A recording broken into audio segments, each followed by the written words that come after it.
Cô gái trẻ không hề mặc áo ngực và quần lót nhưng vẫn thản nhiên đứng xếp hàng để chờ rút tiền, mặc cho những ánh nhìn ngạc nhiên của những người xung quanh.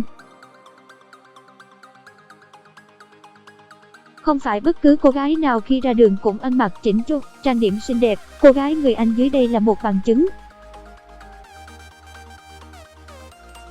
Không chỉ ăn mặc lôi thôi, cô gái trẻ này thậm chí còn chẳng thèm mặc đồ lót khi đi ra ngoài. Theo tờ báo Nha Bao đưa tin, vào ngày mùng 9 tháng 2, một số bức ảnh chụp một cô gái đang đứng rút tiền tại cây ATM ở Somerset, nước Anh đã thu hút sự chú ý lớn của dân mạng. Không phải nhờ vẻ ngoài xinh đẹp, cô gái đã bị chỉ trích dữ dội vì cách ăn mặc của mình. Cô gái khiến những người xung quanh sốc nặng khi đi rút tiền mà không hề mặc nội y.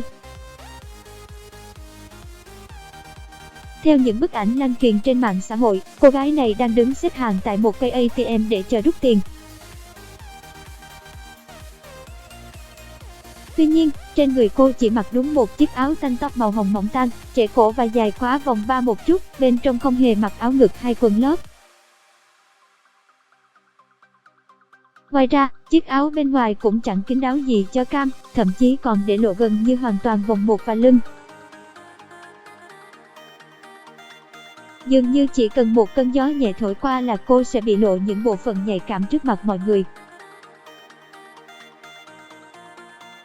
Ăn mặc hở bạo là thế nhưng thái độ của cô gái vẫn rất thản nhiên, dường như không hề để tâm tới ánh mắt nhìn chằm chằm của những người xung quanh.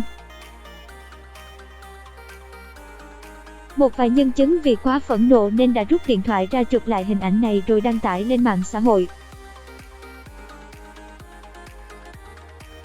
Bức ảnh đã thu hút sự quan tâm lớn chỉ trong thời gian ngắn. Chiếc áo mỏng tang bên ngoài khiến cô gái lộ phần nhạy cảm.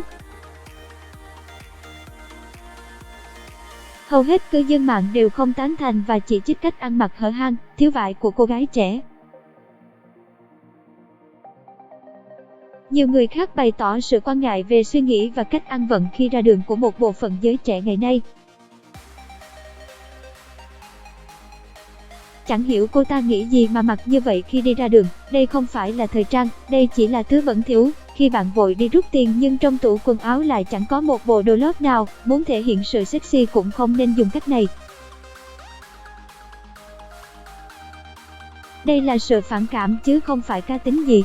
Cư dân mạng bàn tán xôn xao. Theo Khánh Hằng, dịch từ Asia Vân, khám phá.